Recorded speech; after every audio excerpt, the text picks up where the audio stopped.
you actually know if a stock is worth buying? If you see a stock selling for 50 naira and another one selling for 5,000 naira, which one would you say is cheaper? Some will say the one of 50 naira. But here is the problem. They could be wrong, and it depends on many factors. A 50 naira stock can actually be more expensive than a 5,000 naira stock. And this is one of the biggest mistakes new investors make. They buy shares based on the share price. If the price is cheap, they rush to buy without considering other things. So before you put your hard-earned money into the next stock someone recommends for you on TikTok, on WhatsApp, or even on YouTube, I will show you 7 things you need to consider before attempting to buy any particular stock. And you're welcome. Or whether that stock is actually worth buying. I have made my own share of mistake in investing in this stock, in the stock market. There's a particular stock I bought at one point. I know nothing about that stock. I just saw it, I felt it was cheap, and I bought that stock. And over time, it was even while I had already possessed that stock, I started finding about the stock. And I discovered that that's how I lost money. So one of the first things you must understand or you must know before investing in any stock is to understand the business. What does the company do? How does it make money? Who are its customers? What products or services do that company sell? Why do people keep buying from that particular company? Because here is something I strongly believe. If I don't understand the business, I shouldn't be rushing to buy the stock. I have made that mistake before as a newbie, buying the stock of a company I know nothing about, except what someone said to me in YouTube. And I got my hands burned. So the second thing I want us to look at is the company's revenue. Is the business actually growing? Revenue is basically the money the company generates from selling its product or services before their expenses. Revenue is basically the money the company is generating from selling their product or services before expenses. Let me give you an example. Let's say a company generated 100 billion in revenue last year, and this year it generated 130 billion. That's something I want to investigate. But I'm not just going to stop there, because increased sales don't automatically mean increased profits. A company can sell more and still make less profit. And that takes us to the next thing. Is the company making profit? Is the third thing we are going to look at. Increased revenue is nice, but I want to know, after all your expenses, are you actually making money? Let's say you run a business. You sell 10 million naira worth of products. That sounds fantastic. But it costs you 9.8 million naira to generate those sales. You don't have a 10 million naira profit. You only have 200,000 before considering other factors. So when I'm looking at a company, I don't just want to see sales are growing. I want to also know, are profits growing too? And even more importantly, why are profits growing? Is the growth coming from actual business? Is the growth sustainable? Or was that growth or a one-off event that made the numbers look unusually good? That's where you start going beyond the headlines you see on the news. So number 4 thing you have to check before investing in any company is their debts. Now let's talk about something that quietly destroys the business. Too much debt. And let me make this very simple. Debt itself isn't necessarily bad. Businesses borrow money all the time to expand, buy equipment, and build factories and grow. The question is, can the company comfortably handle its debt? Imagine you earn 500,000 every month. That sounds wonderful, big. But imagine your monthly loan repayment you are paying is 450,000. Suddenly, that your 500,000 doesn't feel like much anymore. The same thing can happen to a company. So I want to know, how much debt does this company have? How much interest is it paying? Can it comfortably service its debt? Is the debt increasing faster than the business? Because sometimes a company can look successful on the outside while carrying a heavy financial burden. So number 5 things that we have to look at is their cash flow.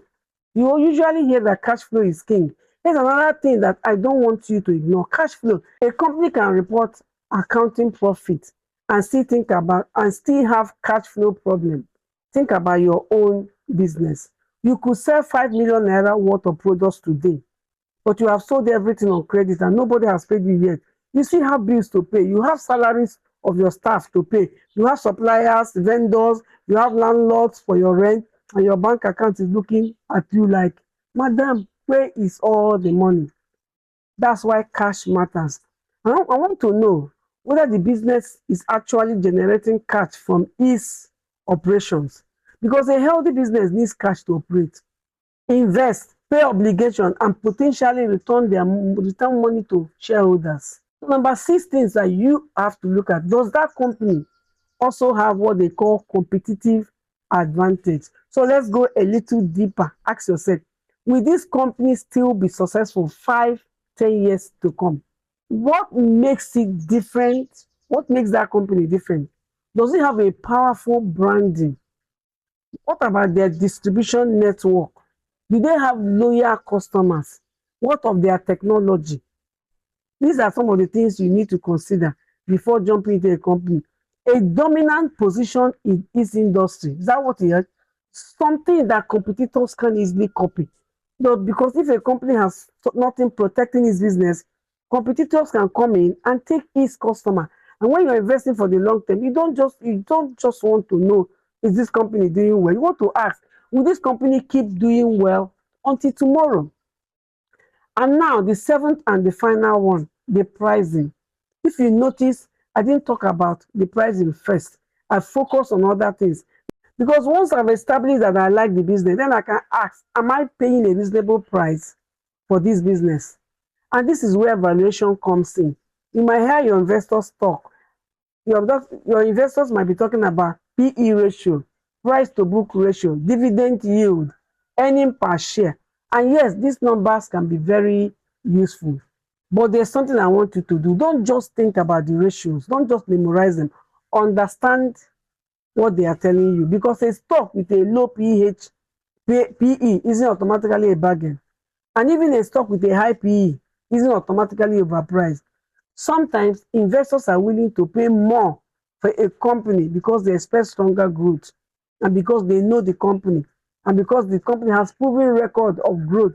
The question is the price reasonable relative to the company's earning, growth prospects, and their risk? That's the real question.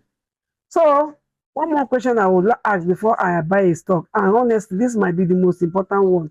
What if something goes wrong? Remember, past performance is never a guarantee of future returns. Don't only ask, how much can I make? Ask again, what if profit starts falling? What if the economy slows down? What if the competition increases? What if the company loses a major customer? What if the company now stops paying dividends? What of their debt? What if debt becomes a problem for them? What of if their dividend reduces? What if the stock price falls over 30% or more? Can I handle that?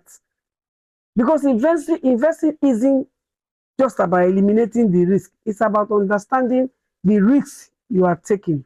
Now, this is something I really want you to remember. A great company is not automatically a great investment at any price.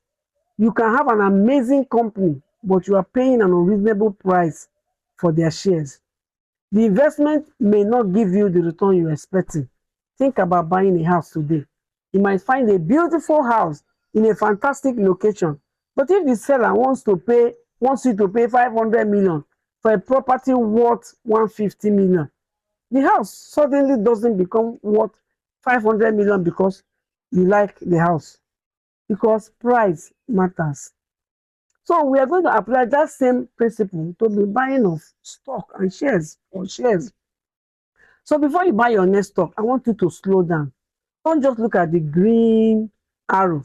Look at, don't just look at the dividend money you're going to come in, money that's coming in. Don't just look at the share price, and definitely don't buy because somebody in a YouTube or WhatsApp group recommended it. Instead, ask yourself, do I understand this business?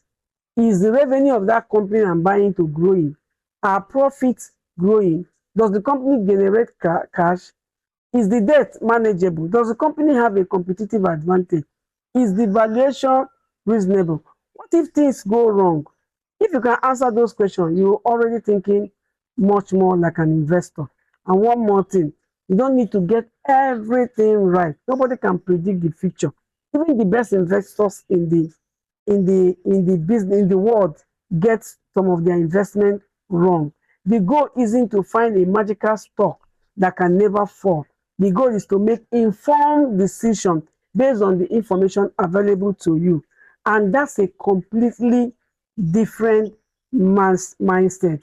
In the next video, or in my next video, I'm going to drop in how to read account company details to discover all these things that we talked about. So how do you actually know if a stock is worth buying?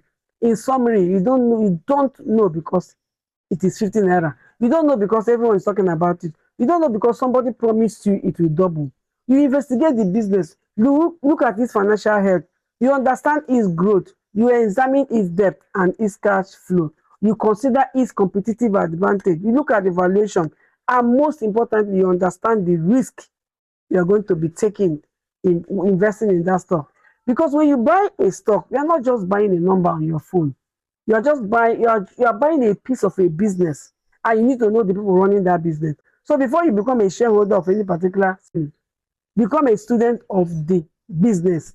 And remember my golden rule: don't invest in what you don't understand. If this video helped you, share with someone who is just starting their investment journey. And please subscribe, because we are going to keep breaking down investing without the financial grammar. Save, learn, and invest and build.